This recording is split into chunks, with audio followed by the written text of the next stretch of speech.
దీనికోసం నేను 5-6 సంవత్సరాల నుంచి తిరుగుతాను మామ. ఏడ కనపడతలేదు. చుట్టుపక్కల 10 ఊర్లు తిరిగినా పలసకు కూడా కనపడతలేదు మామ. కనీసం ఏ చెట్టుకు కనపడతలే, ఏ పుట్టకు కనపడతలే, ఏ గుట్టకు కనపడతలేదు మామ.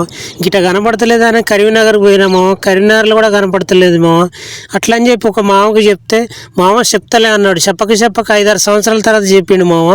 గదే మా చేనులో తేనె తొట్టె పెట్టింది దులుపురా అన్నాడు. తేనె తొట్టె ఎందుకు కుట్టించుకుంటానికి అనుకుంటా?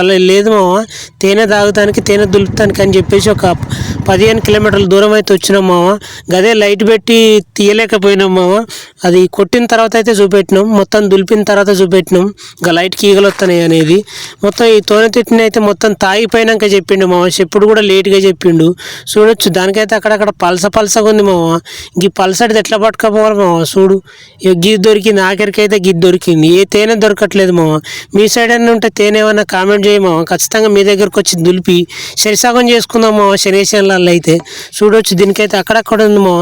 కొత్త వాళ్ళు మన ఛానల్ అయితే సబ్స్క్రైబ్ చేసుకోండి మామ. మర్చిపోతాను మామ. చేయరు మామ ఇప్పటికైనా.